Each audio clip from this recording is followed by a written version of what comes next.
My son is 29. I'm estranged from him by my choice. This was years of verbal abuse, threats to my life, my husband, my older son, who's 34, his grandparents. Women need to set boundaries and they don't have to accept certain behaviors from their children simply because they may be carrying guilt from divorce. Or Did you ever feel like that you failed as a mom?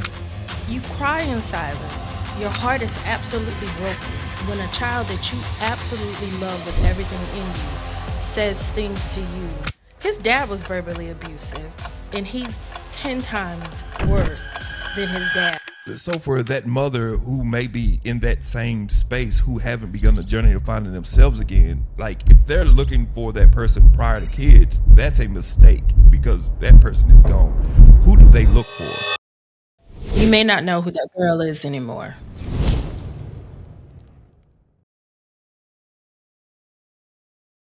Thank y'all so much for clicking on this episode. It's going to be really, really good. I promise you.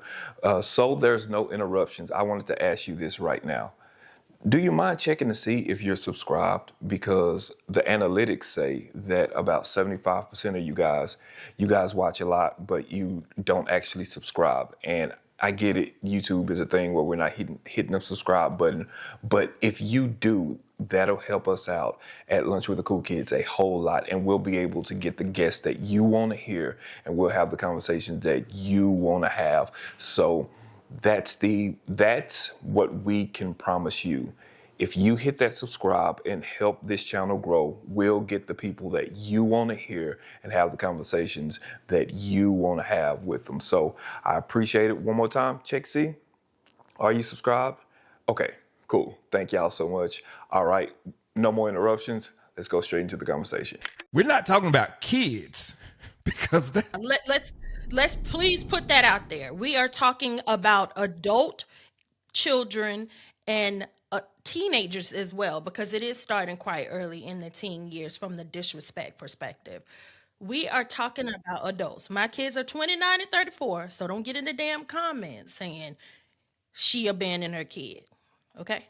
that was one of the things that I saw in the comments, in the many comments that kept me up way at night, because people are passionate at 3 o'clock in the morning, especially, and they are letting these comments have it. I'll post my IG. Well, I'll post both our IGs in the story notes so y'all can see for y'allself.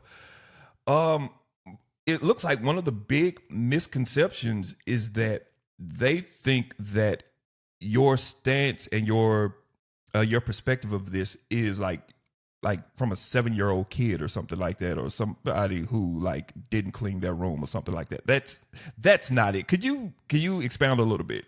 Oh God, I hate to talk about this again, and they're still not going to hear it because people listen through triggers and they listen through their projection, and they don't listen to comprehend. They listen only to speak, right?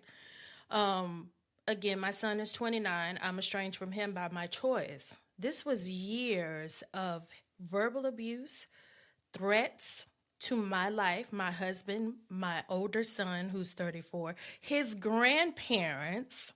He's threatened them as well. And when I say threaten, I'm not saying, oh, I'm going to come and knock you out or something like that. I'm talking about I'm going to send somebody to do something to you.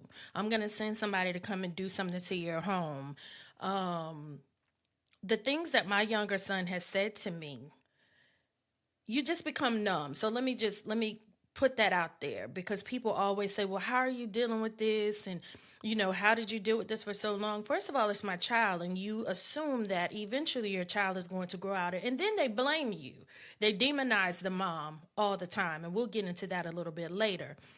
But this was a combination of years of verbal, emotional, and financial abuse by my younger son. And when, somebody said, what does financial abuse mean? Stealing my debit card out of my purse because I left my bag downstairs. Sending him Western Unions off my debit card. Stealing money out of our home. Stealing jewelry. Stealing cameras. I could go on and on and on.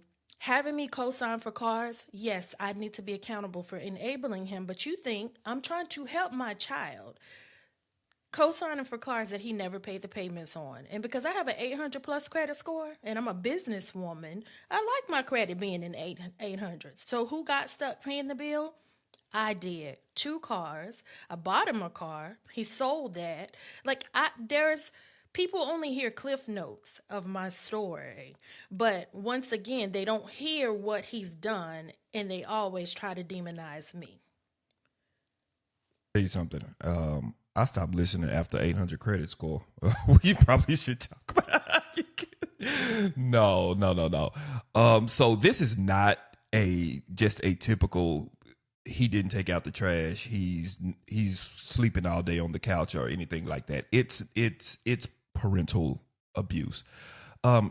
Even still, that still is your child. So when you first realize that, okay, this relationship is strained and we're headed to that place, like as a mother, how did that make you feel? It's heartbreaking because you still fight because it's your child. You go and cry in silence. You go in your room. God damn it, those bubbles. Let me put my hand down. You cry in silence. Your heart is absolutely broken when a child that you absolutely love with everything in you says things to you that strangers have never said to you. His dad was verbally abusive, and he's 10 times worse than his dad without me ever having a conversation with him about his dad's flaws. And it is the most heartbreaking thing for your child to speak to you and then you still show up for that child. This boy has said things to me, and then guess what? When he gets arrested, because he's been in legal trouble numerous times, and we've spent hundreds of thousands of dollars to keep him from going to prison. This same child, after he's cursed you out, called you names, disrespected everyone in the home, and you're still showing up in court. You're still getting your attorney friends. You're still spending thousands of dollars for him to keep him out of trouble. Was it enabling? Absolutely. I would be accountable for that part. But as a mom, and keep in mind, he has a dad, but people tend to not ask, where's the dad? Or why wasn't he in his life? And then they'll even blame the mom for the father not being in his life. That's the crazy part about society today. And he is 50% responsible, but he has never paid one single dime for anything relative to my son's well-being. At least 50% responsible. He is at least 50% responsible.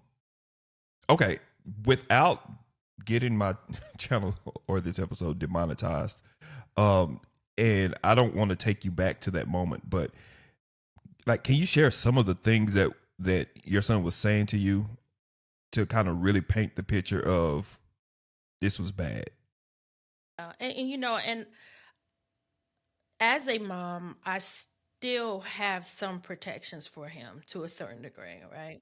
However, some of the things he said is like, my older son is gay. He came out as gay at 14 years old. That's a whole different topic. He's an amazing man. He is a singer, songwriter, producer. He travels around the world and performs. He performs for celebrity artists, et cetera, et cetera. He blamed me for that. You're the reason why he's gay, because you had dudes tricking off on him. And then it made me question, did I put my son in harm's way? Only for my older son to be like, Mom, don't even listen to him. Don't even listen to him. That's not the situation. And then we'll have a conversation about that, right? Because again, that's a whole different topic. He's called me a whore. He's called me a bitch. He said, fuck you.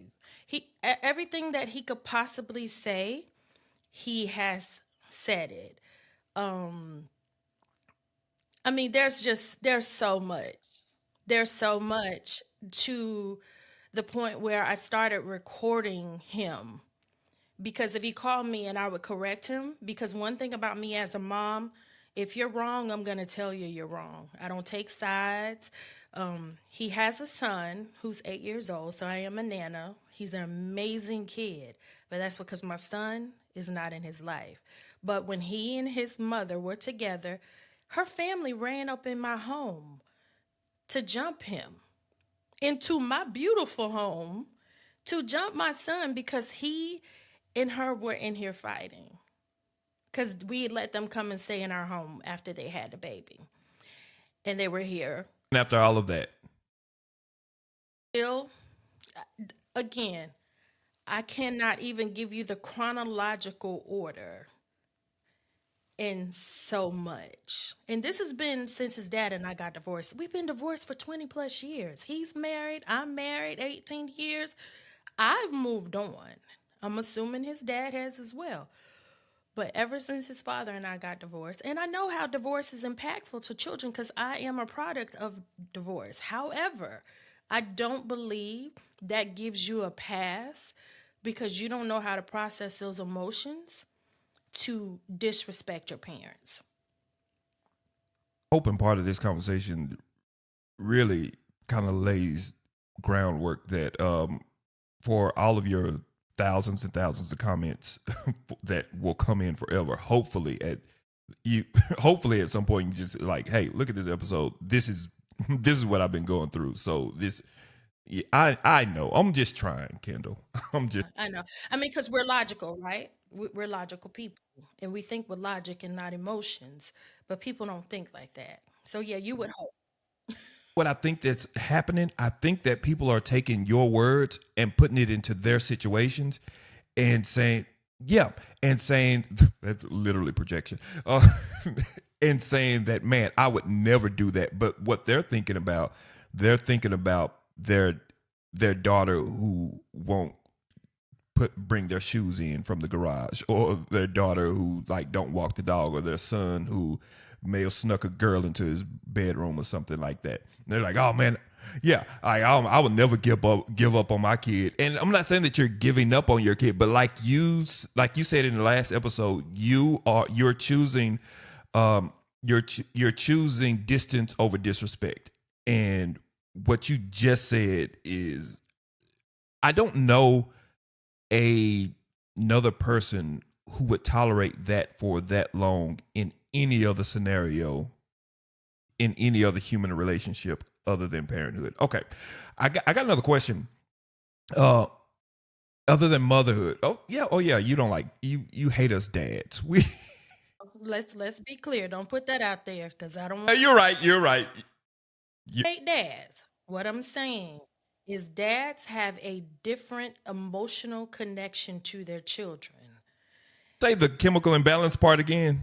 There's a chemical imbalance with mothers, and they can argue amongst themselves that will allow them to tolerate.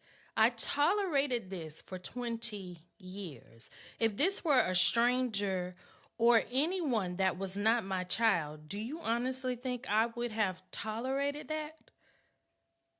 So I went from that same type of abuse with his dad, hence why we got divorced, and only to get in an abusive relationship with my son for 20 years. Still, he still reaches out to me from different phone numbers and emails. His latest accusation was me stealing property from his family on his paternal side that I had no access to whatsoever. He sent a copy of the deed, and the deed is to a property, my first property that I bought on my own. Wait, he being your son or your ex-husband? Younger son. My ex-husband and I don't speak. The last conversation we had was around my son having an accident in 2022 and me telling him to show up for his son, and he never showed up. That's the last conversation we had. Let me ask you real quick before I ask my next question. How's your relationship with your grandchild? Amazing. Now that she's not with my son, but when she was with my son, I was drawn into all the drama. And guess who financially supports him? Me and my husband. Okay. Um, did you ever feel like that you failed as a mom?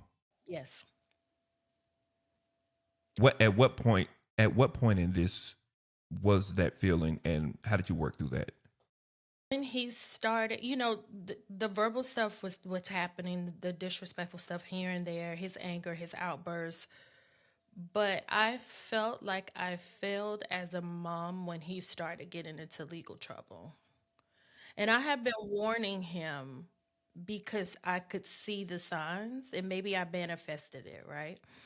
But I had been warning him, son, don't do XYZ, or stay away from this, or this person's not your friend, or this is how you need to move as a black man, both of them. And when he started getting into legal trouble, I remember the first call I received from him saying he was getting arrested. And I fell on my knees and literally lost it emotionally. And I remember saying to my husband, "Where did I go wrong? Where did I go wrong?" And my husband said, "I don't ever want to hear you say that again."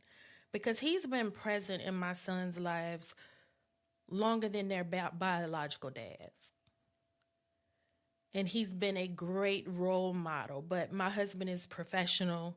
He's very respectful of me. He honors me. He treats me amazing. He treated the boys amazing as well. But that younger one, he has this he never really had that respect that he deserved for him always showing up for him. Far more than his dad. Younger son still like revere his dad as like that's the guy in his life. Don't know what their relationship dynamic is. I don't think he has any respect for him either. Like, I think at some point he started being very disrespectful. Because I remember my husband calling his dad, like, hey, your son's starting to get into trouble. He really needs you. He needs you to be present. Like, you may want to get on a flight, come here and spend time with him or whatever. And my ex husband told my husband, that's y'all's problem. And that's why I get furious when men get in the comments and demonize me or demonize other single moms and never hold the dads responsible for anything. Got you.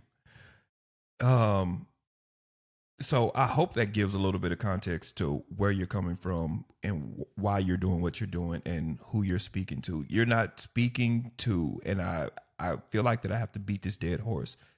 You're not speaking to the the the parent child dynamic of the child is just kind of pursuing life and may don't check in as much as they could. You're not speaking to that person.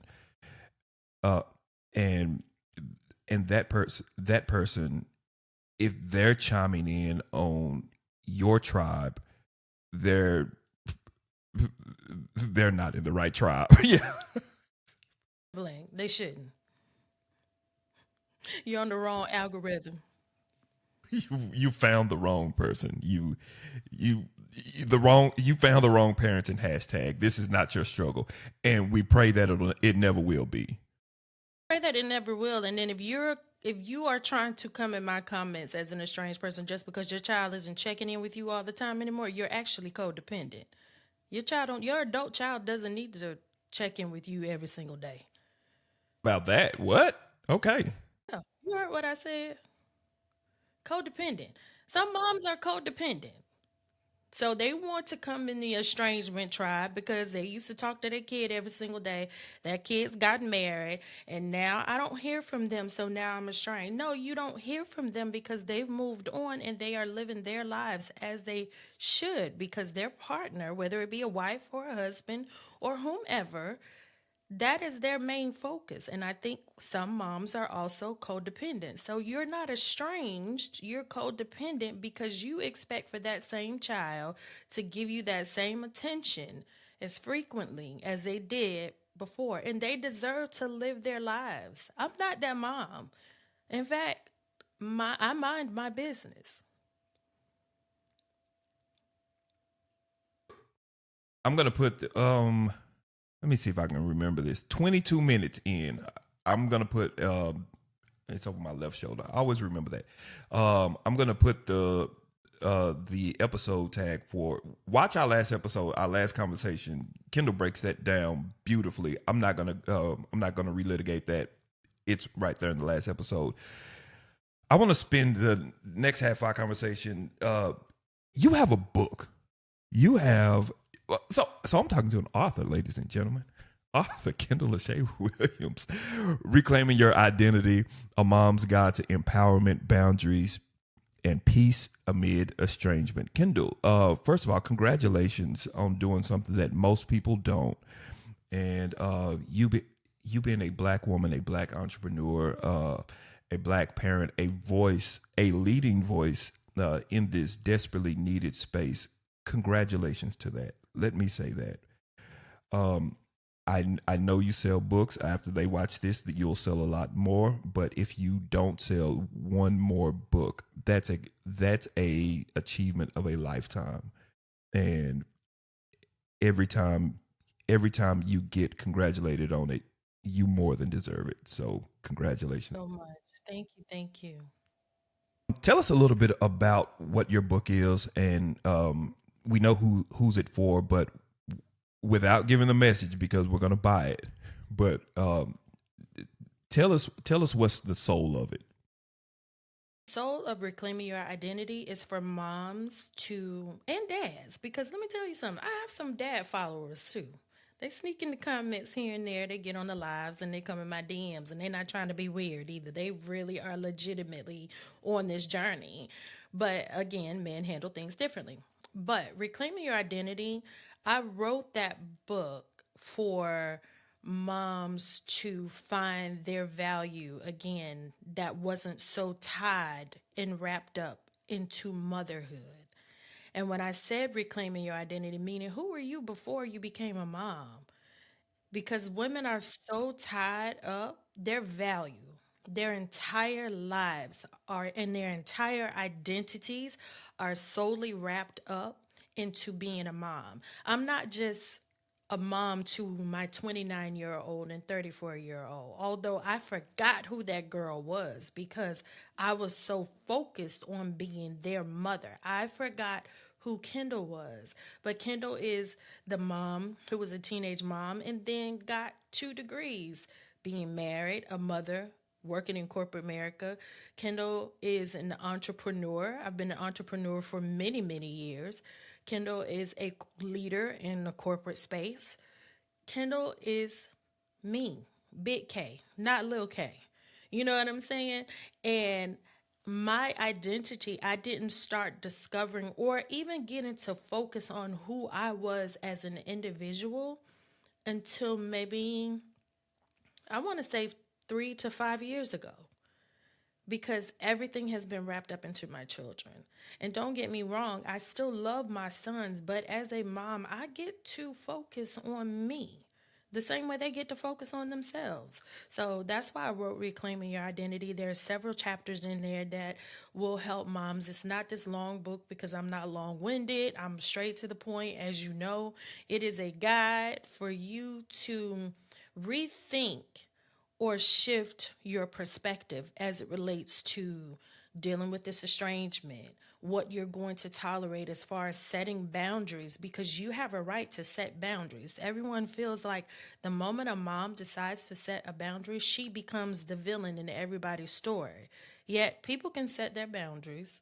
People can do whatever they want to do. And when I say people, they're adult kids and their children. Her sole focus has to be on them. And the moment that shifts, she's now the villain.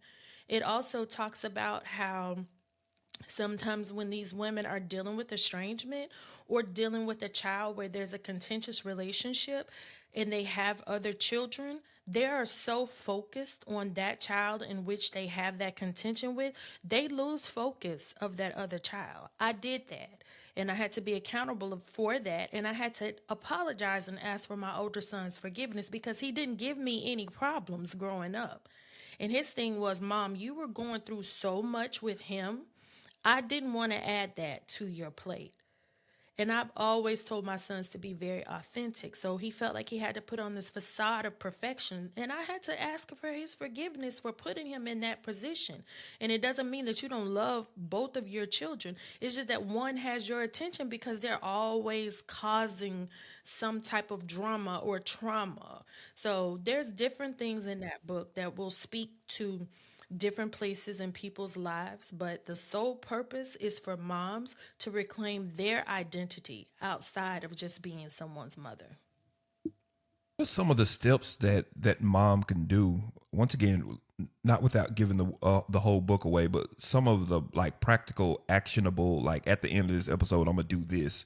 That mom could start to reclaim their identity, to find that person. Say we're talking to Amber, the person who happens to be a mom. Amber, after this, what can she do to go find big A, not little a again? Well, first, Amber needs to know who she was prior to becoming a mom. What did she I'm look? gonna no. I'm gonna stop you right there, because what happens when, okay, Kendall, little K, not big K, uh, teenage mom, whatever teenage was, 17. Okay, 17. You're significantly older than 17 right now. We're not gonna put that out there. 52. I'm proud of it. Okay. Shout out to Big K. Okay. So 17 little K Kendall, 52 Big K Kendall. Let's see, 52, 51, 50, 49, 48, 47. So 40, somewhere around 47, you start saying, hold on, let me find me again. 17 to 47, that's like 2 or 3 different versions of you. And starting and finding you again, you're not finding that 17-year-old girl again, because that girl is gone. So what my question is for that mother who may be in that same space, who haven't begun the journey of finding themselves again, like if they're looking for that person prior to kids, that's a mistake, because that person is gone. Who do they look for? Well, okay, so let me backtrack. So instead of looking for that person, because you make a good point, who do you want to become now? You may not know who that girl is anymore. You know what I'm saying? 17-year-old, like I said, hopes, dreams, on the way to college, find out she gets pregnant, has to shift. Son's dad gets to move around the cabin freely and act as he doesn't have a child. And I had to become this mother and be that adult at 17 years old. So, yeah, you're right. I don't know who she was anymore because I'm totally different at 52 years old. But if you can't go back that far, who do you want to become now in this time where you are? Do you love dance? Did you give it up? Do you love acting? Do you want to go buy a motorcycle? What do you want to do as an individual, thinking solely for yourself and your own well being in lieu of thinking about what your children and everyone else around you needs? So that's what I mean, because you may not be able to go back to that little girl. I kind of want to pick your brain on this thing, because what I'm afraid of is when people hear this, when moms hear this, and dads too, when they hear what you just said, they are going in this space that we live in the entrepreneurial space. Um, they're going to try to find a thing that they can build a business off of, or like make money off of. And I love the example that you said about, if you want to buy a motorcycle, finding a thing that you just enjoy that doesn't have a dollar tied to it is, I think, is critical. What are your thoughts on that? Yeah, I agree because I feel like we always have to be in hustle mode. I've been in hustle mode for 20 plus years as a single mom, right? Trying to have that subsidized income or that additional income to make sure that my sons had everything they wanted, needed. We traveled, etc. So, yeah, it's okay, even if it's rest. That's free. Because how many of us get to rest? We're in survival mode all the time, especially as a mom. You are in constant survival mode. You're overstimulated every single day.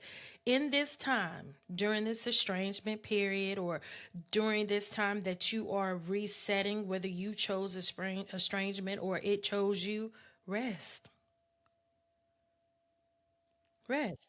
I love that because parents, specifically moms, are the, and you use the perfect words, they're the most overstimulated, tired people in the world. Exhausted. And the idea that, like, you don't have to stop living, but you take a moment to rest. To breathe. To breathe. Yeah. I don't think we take those moments. So that's something they can do that doesn't have a dollar sign attached to it. Go for walks, get grounded, do something, do whatever you, as an individual who does not have to prioritize anyone else's needs, that is what you should be doing. That is a big way to reclaim your identity. I'm telling you. Oh, I'm telling you, reset. This is an opportunity for you to do a master reset. Control, Alt, Delete, and start over. what are some of the other highlights of the book? I would say some of the other highlights because family members get involved. What do you mean by that?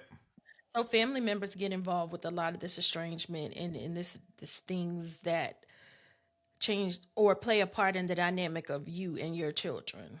And when I say all your family members don't have your best interests at heart, all your family members that should be supporting you as a parent. I'm not saying if you're wrong.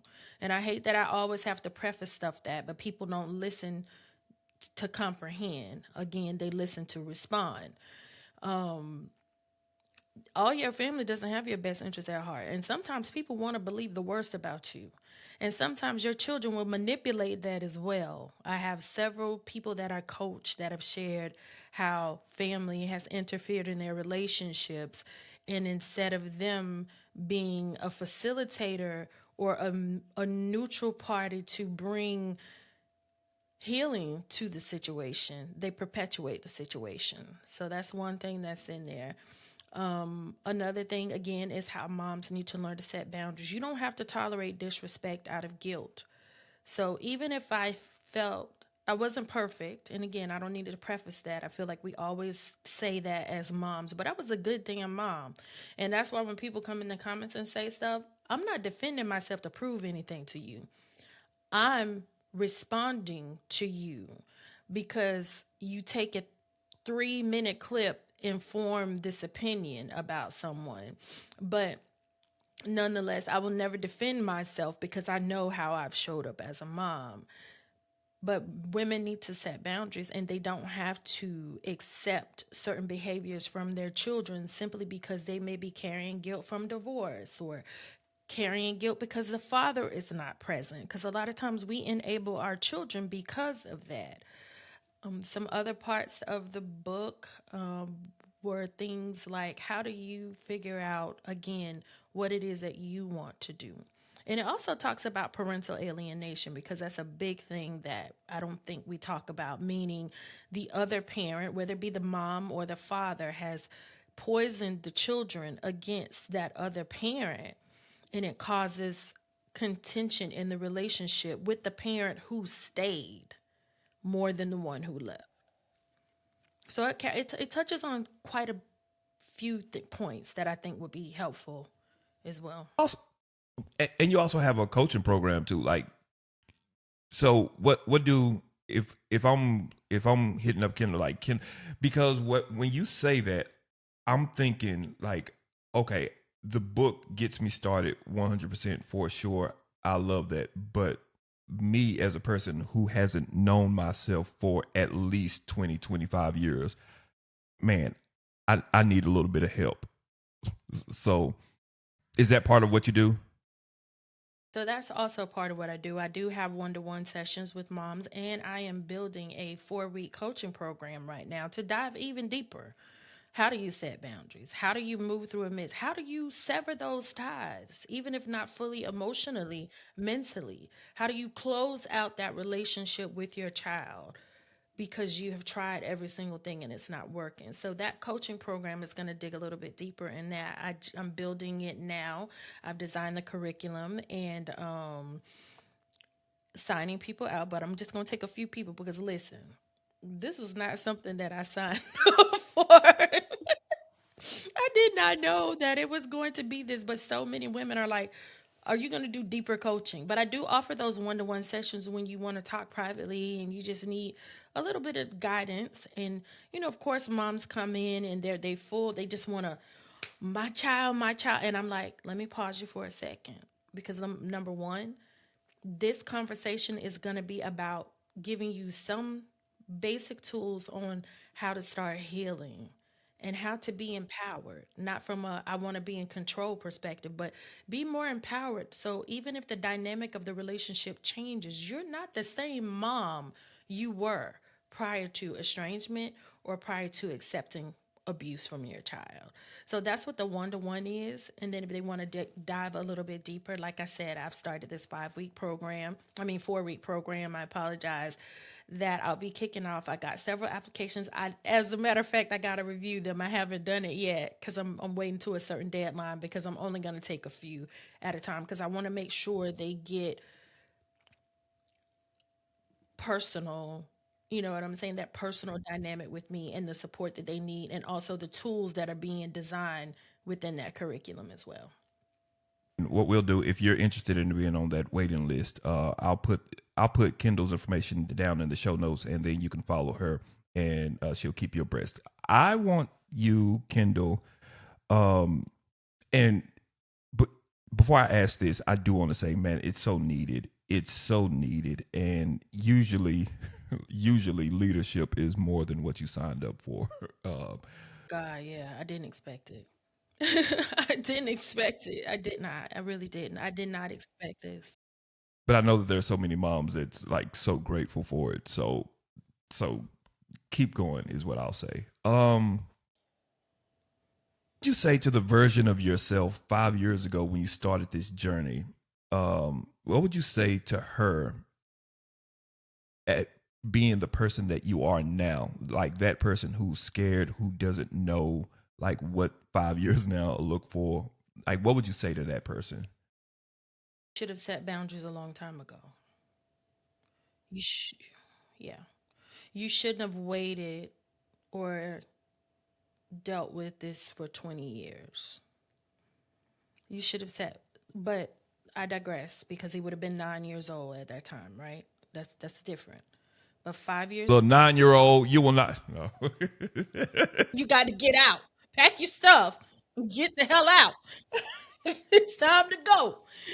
Trust me, I wanted to say it, but 5 years ago, I would have. I'm telling you, it's rough, it's rough. It's time for you to figure it out and find it out. But 5 years ago, definitely, I would have said to that Kendall 5 years ago, you should have set these boundaries a long time ago. You should have stopped enabling, trying to fix things that you didn't break.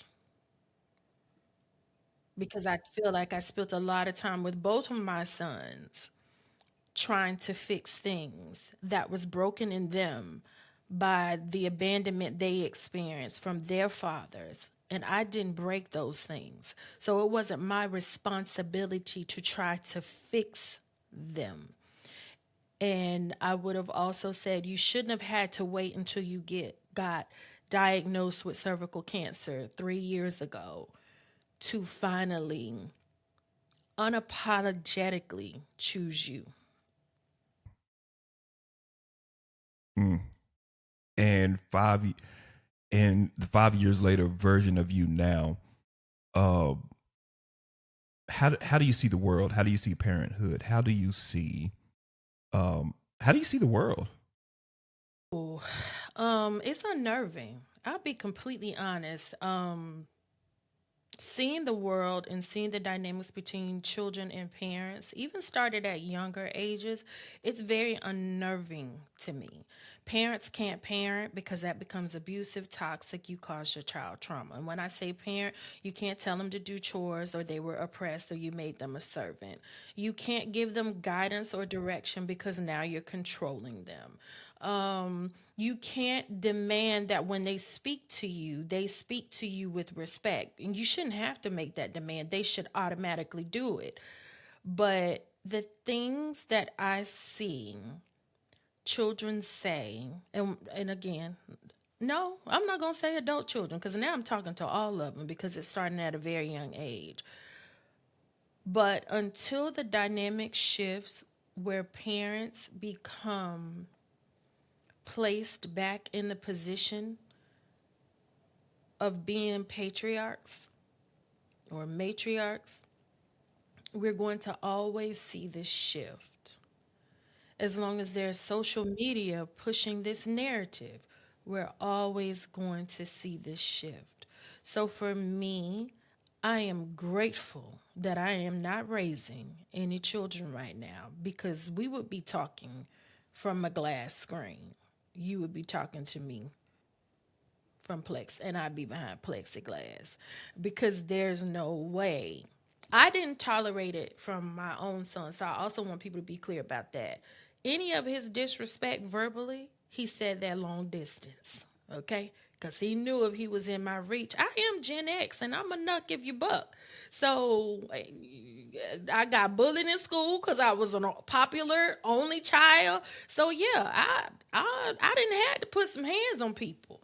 But yeah, I don't know. And I pray that it changes. I look at my 8-year-old grandson who's extremely intelligent, just like his father, because my younger son, he's a genius. If he used it for good, that boy would run the world. But his son is absolutely amazing. He's the most caring, respectful. He's just sweet. And every time I look at him, I say, I pray that your generation is the change that we need to see. I ask you, Kendall, probably the hardest question that you've ever been asked or probably ever will be asked in all the interviews that you'll ever do, ever. Here we go. Okay.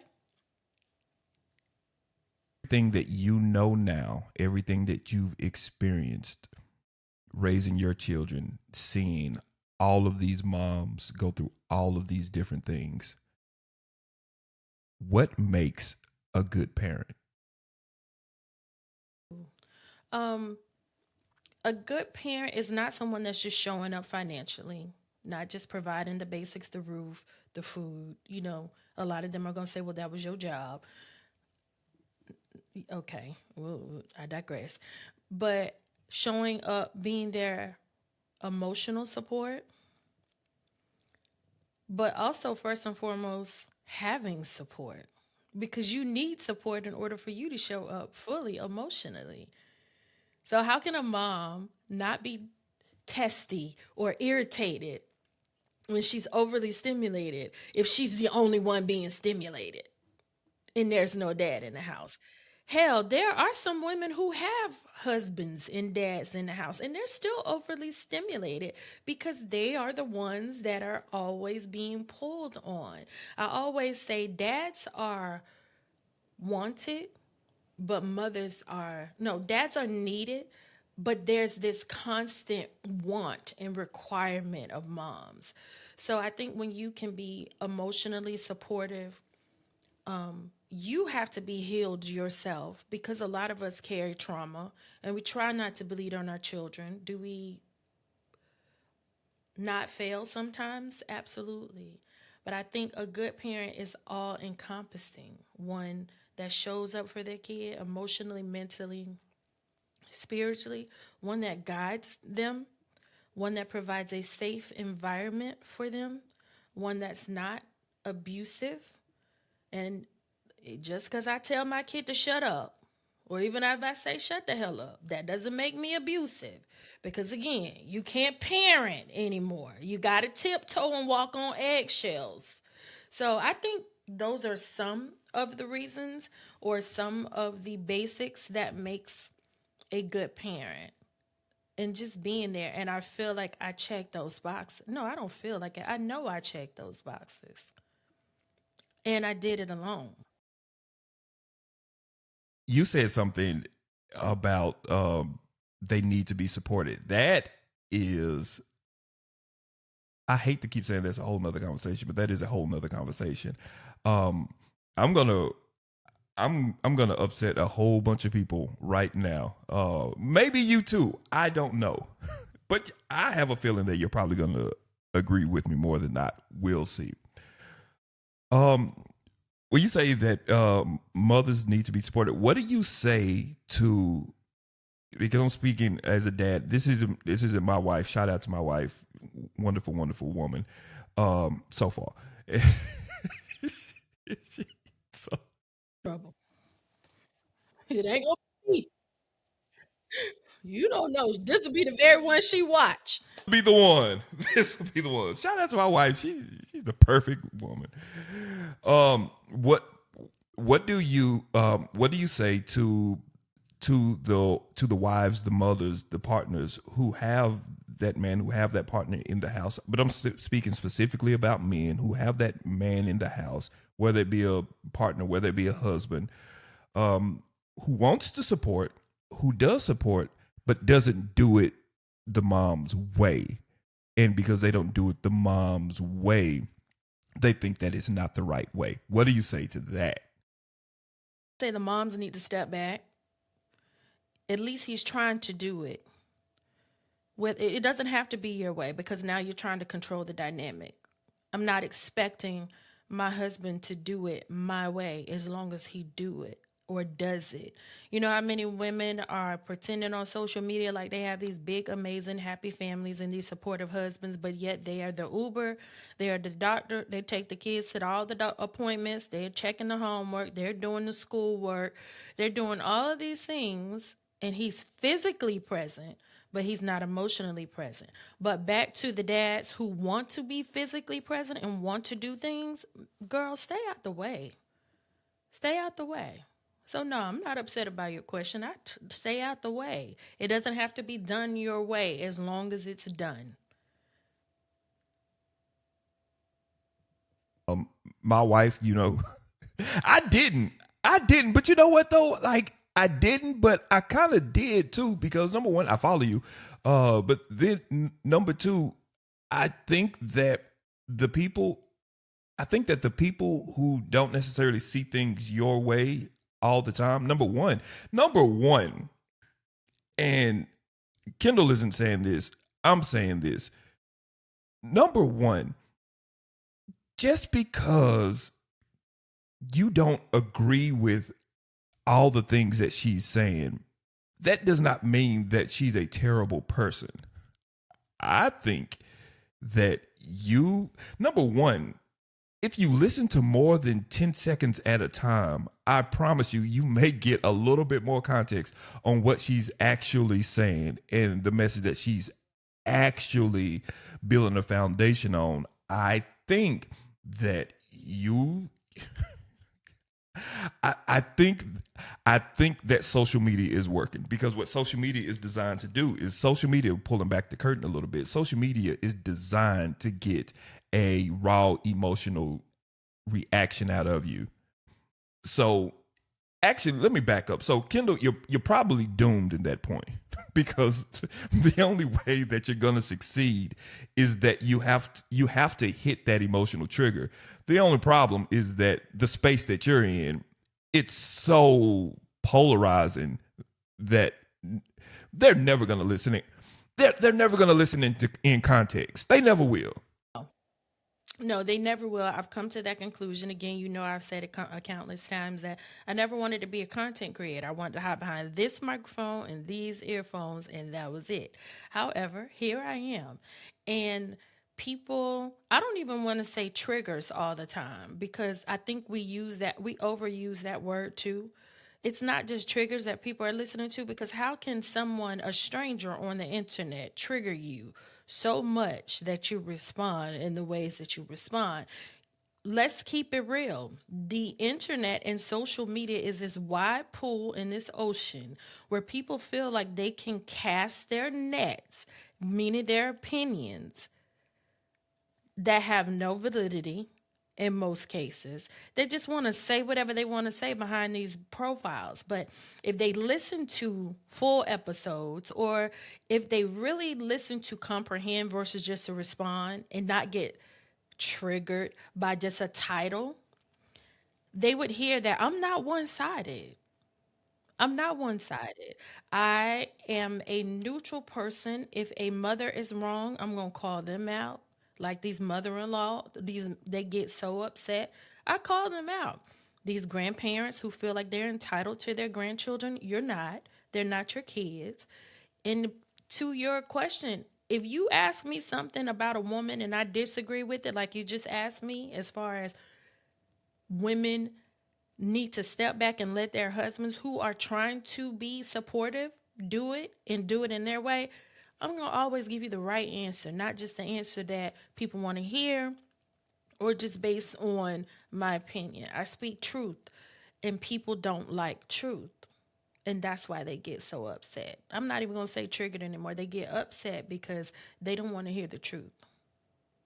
To tell you who you are. And this is probably a lot of people that are listening to. I'm going to tell you who you are. When you are, when you have a voice in your space and you are a leading voice, you cease to be Kendall. You're not Kendall anymore.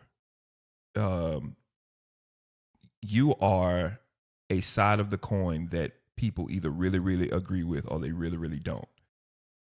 So you represent a principle in that stage.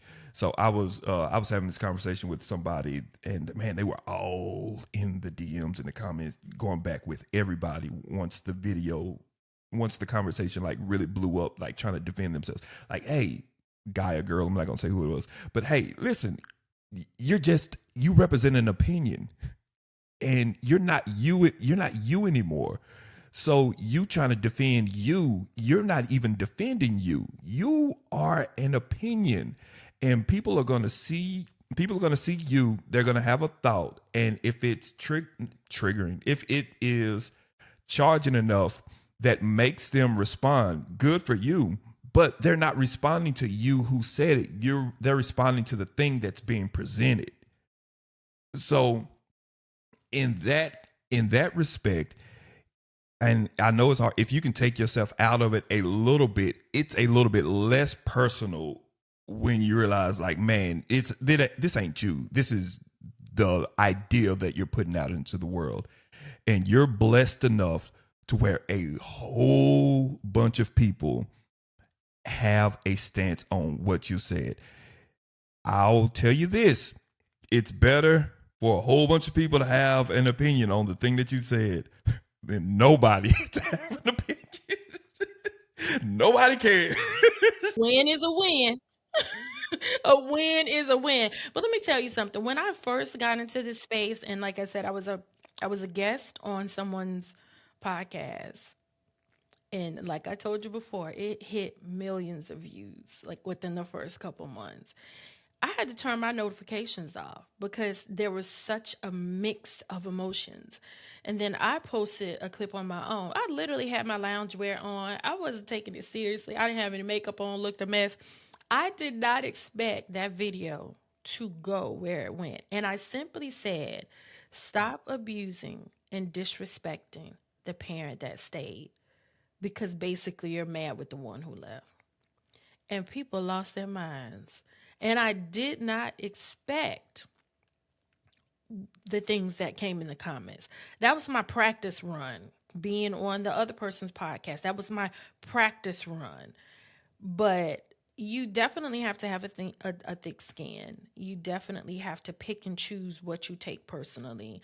I'm not in the habit of explaining or defending myself to strangers on the internet. Now, I'm going to tell you off if you get disrespectful, and it just depends on how I feel that day. Sometimes I'm just going to block you. But when you have, you, and you know it, but like, when you have, I think what's unnerving to me, the two people that, no, the three that unnerve me the most. The young kids that come in and have so much to say and they don't have a chick, nor a child, nor a puppy to take care of. Men, stay out of women's business. If you're not coming in to offer some type of support or value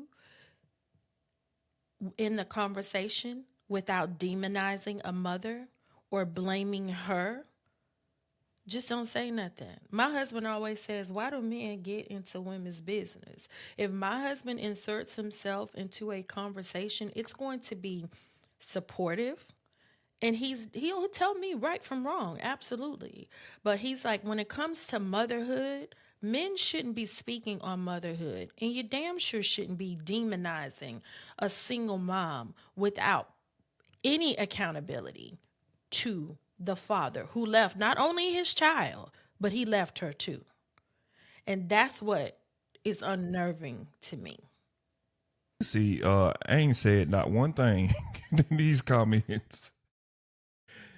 Oh, you have to say, you just like link, link. Episode, you, Guess what? You even put the link in, and somebody was like, "Oh, that's your perspective." I'm like, he put the link in, but that just proves my point. People just want to be heard. Nobody really. People don't want to be healed. They want to be heard. And I'm like, he put the link in, but that just proved to me that that person just wanted to insert a comment. They didn't even see that all you did was put the link into the episode.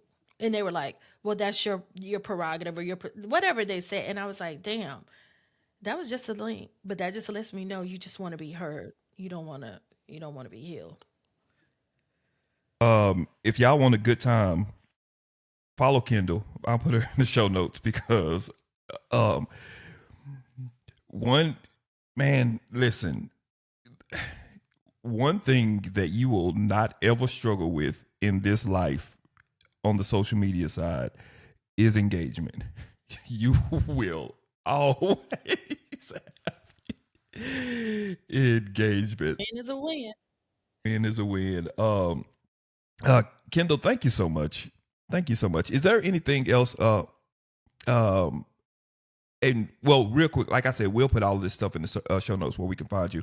I'm gonna ask you where can we find you, but then also I want to. Is there anything that you want to say to the moms, say to the parents, but specifically say to the moms out there who may feel like man, I'm drowning in this thing, or I failed as a parent, or whatever the case is. So where can we find you, and then what would you like to say?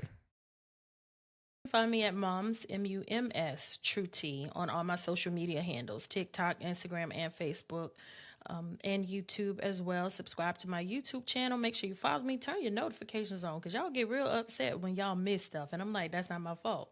Turn your notifications on.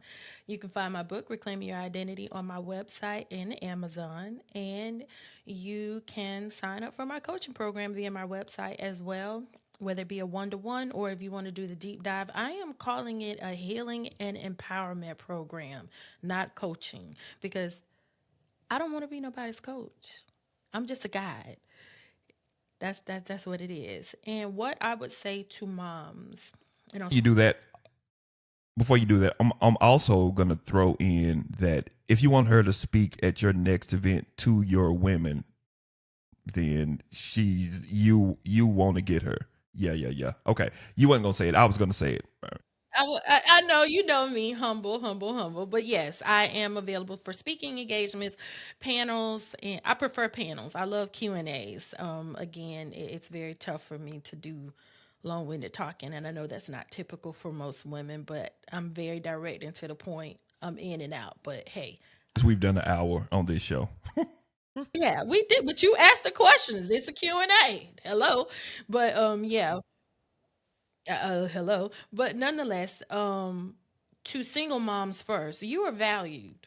Stop allowing anyone on this internet, especially some of these sassy men, to make you feel that you don't have value because you're a single mom. Stop allowing them to demonize you. Stop allowing them to blame you, because we can raise our children in the best environments. We can be as good as we are. There are outside influences that also play a part into who your child becomes. And hell, there's also DNA, and people tend to skip over that. So your value, don't allow anyone to make you feel less than because you are a single mother, no matter what it looks like. That's number one. To the moms that are dealing with estrangement, it is time for you to shift your focus. It is time for you to stop ruminating on the loss and look at what you can learn or gain or reclaim your identity, and not continue to wrap it up in your value only being associated with being someone's mom. You are an individual, and you're valuable on your own.